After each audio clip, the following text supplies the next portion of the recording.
Setan itu kan sifat panas, yang pengaruh suhu panas yang mempengaruhi emosional dan nafsu kita. Jadi segala sesuatu sebenarnya terjadi di dalam. Ah gitu, nggak usah kemana-mana. Iya. Gitu. Makanya tingkatan kuat dan anti kuat, kalau kita memahami partikel malaikat dan iblis, itu kita sudah bisa benar-benar kesejatian mana yang benar yang sejati, mana yang salah yang sejati. Itu karena partikelnya.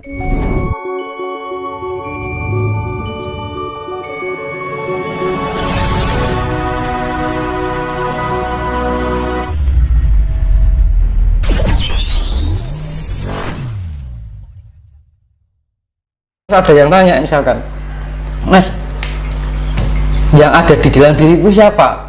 Nah itu repotnya gitu kalau menghadapi. Kalau saya ada yang bertanya begitu, misalkan jenenge siapa, Fani misalkan, atau siapa, yang ada di dirimu ya Fani, bukan siapa-siapa. Nama maksudnya. Gitu. Nanti kalau dibilangin kamu titisan ini, timbulnya rasa keakuan. Kan gitu. Jadi sifat-sifat itu kita mau didampingi siapa, ketitisan siapa, nggak usah dipikirkan. Nanti kehilangan jati diri kita sendiri malah. Lebih baik kita tahu dengan sendirinya tanpa memberitahu orang lain, dan itu harus diam, kan gitu. Oh paling gue ngene iki, alah ya wis aku percaya awakku dhewe. Sing penting aku mlakone apik, perkara didampingi harus sepo ora bukan urusan saya. Kan gitu kan. Mungkin ada genetika yang masuk di dalam diri kita, dari mungkin unsur yang ion dari genetika dari yang kita mungkin mempunyai kesamaan DNA dengan diri kita yang akhirnya menyatu untuk mencapai tingkat kesempurnaan yang selanjutnya. Itu yang dinamakan nitis atau reinkarnasi. Tapi misalkan kita direinkarnasi sosok itu ya nggak usah dipikirkan, aku berdiri sebagai aku yang sekarang, gitu loh. Nanti kalau kita terbawa pikiran masa lalu saya sebagai apa, akhirnya apa, sifat keakuannya yang muncul, aku gitu, hati-hati ngomong kalau aku gitu titisane gitu, wah repot kan gitu. Nah jangan sampai hal itu terjadi. Makanya ada orang yang bertanya seperti itu, jangan berpikir seperti itu, kembalilah pada jati dirimu yang sebenarnya. Gitu. Jadi jangan sampai kita, makanya kan saya bilang tadi, semua orang mengalami halusinasi. Tujuannya halusinasi itu adalah suatu penjembatan untuk menemukan kesejatian.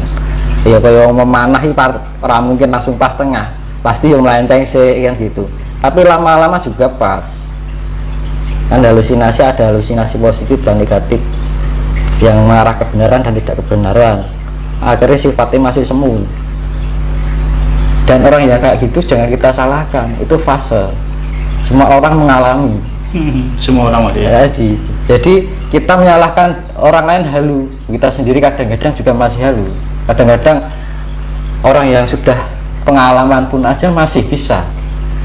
Itu wajar, sesuatu hal yang wajar halusinasi itu. Dan kita yang kondisinya lebih netral, kita lebih membantu. Misalkan kita sudah memahami tentang spiritual, ada mungkin pemula, atau dibantu untuk mengarahkan. Caranya apa? Kembali pada jati dirimu. Tugasnya apa?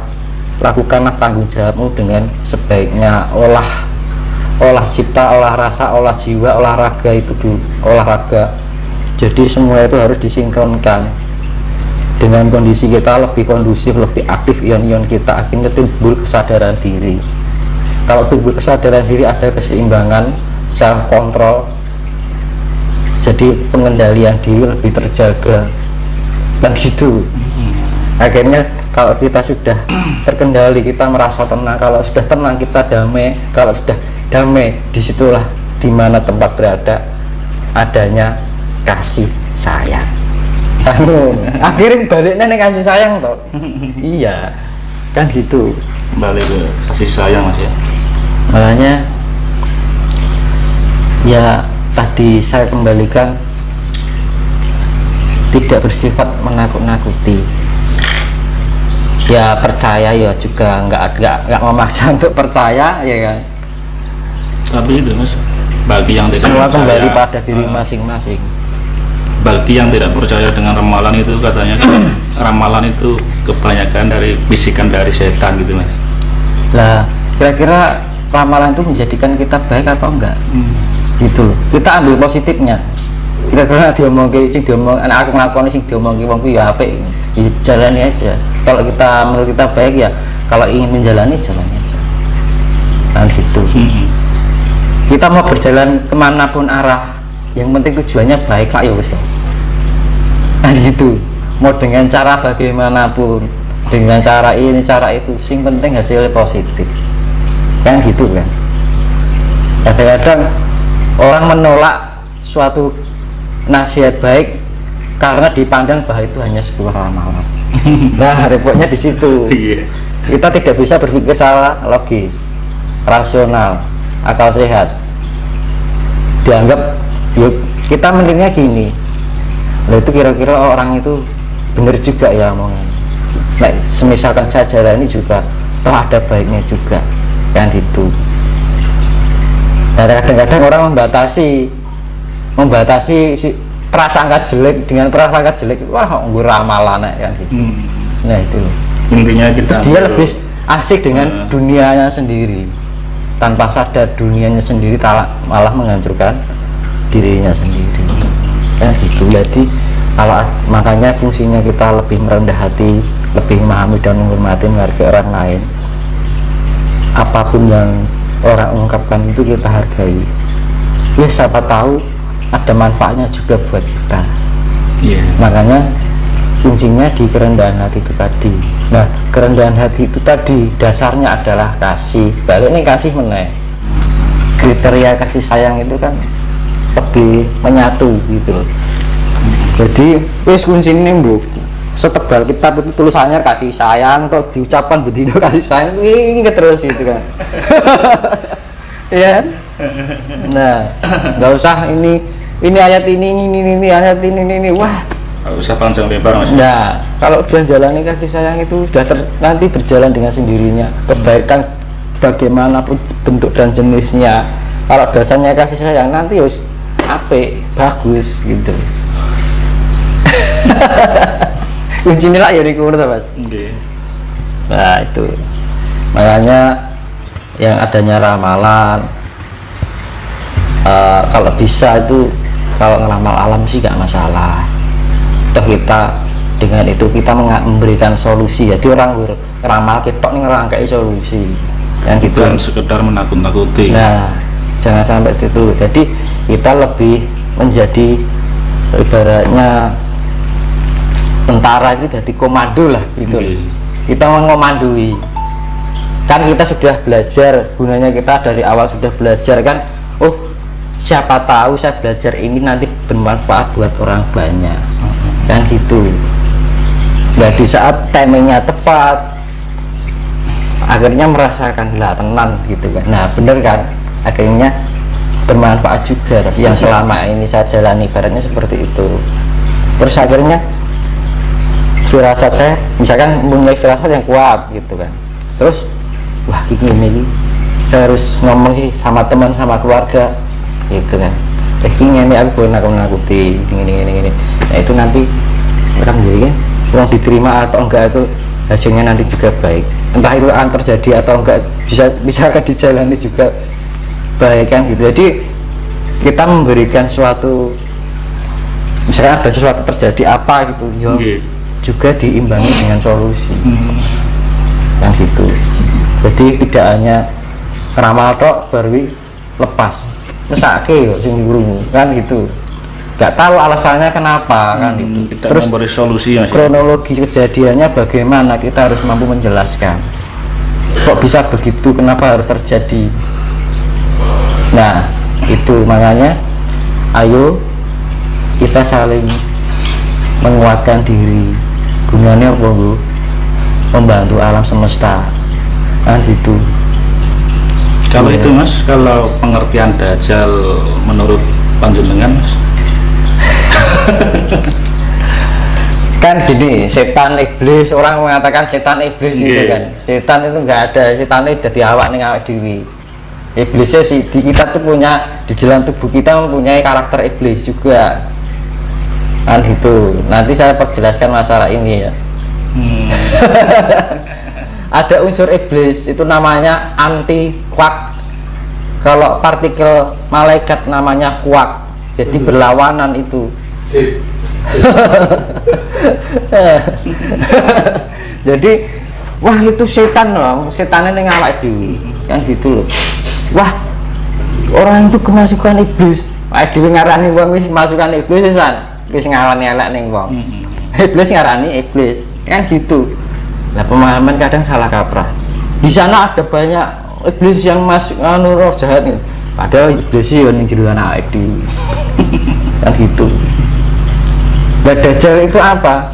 Itu adalah sifat iblis yang mendunia.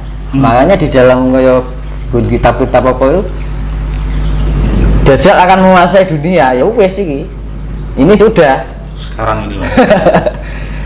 Dajjal diartikan Dajjal itu sifat iblis yang mendunia.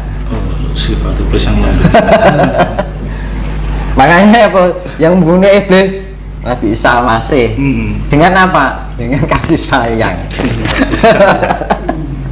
Iya teman. Durga lolo itu loh mas. Yang membunuh apa? Isang geni sama Antasena dengan gada inten kan gitu. Inten kan keras. Logam apapun paling keras intan kan.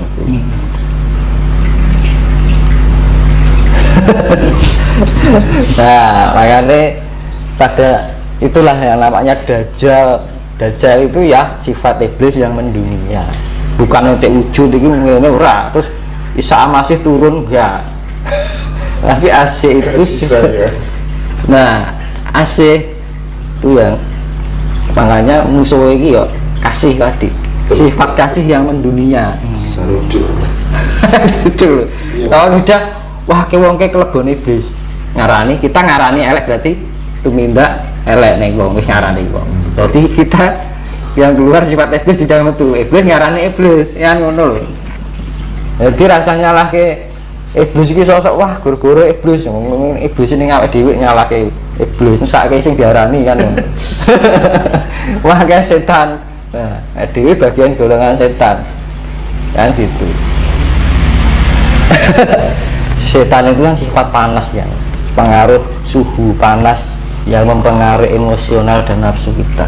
Jadi segala sesuatu sebenarnya terjadi di dalam. Nah gitu, nggak usah kemana-mana. Iya.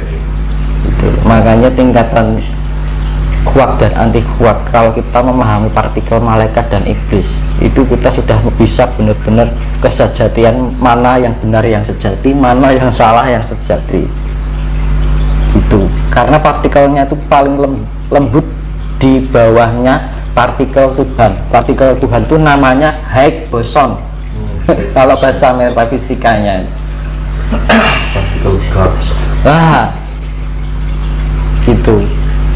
Jadi ya saya kembalikan ya tadi pemurnian itu dua macam, yaitu saya simpulkan ya, materi dan non materi.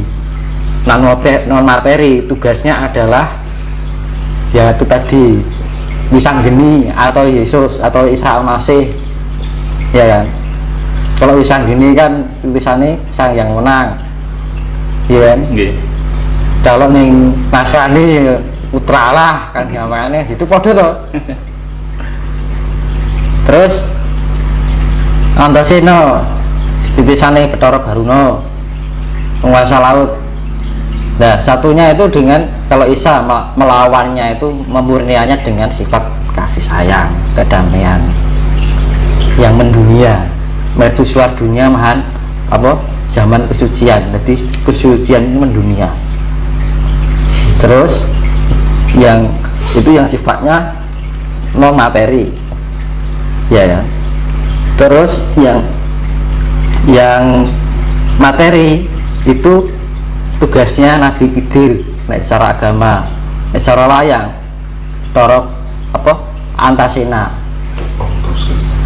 tipisannya sang yang Baruna penguasa laut, air laut itu dihempaskan karena air asin itu sifatnya penetralisir.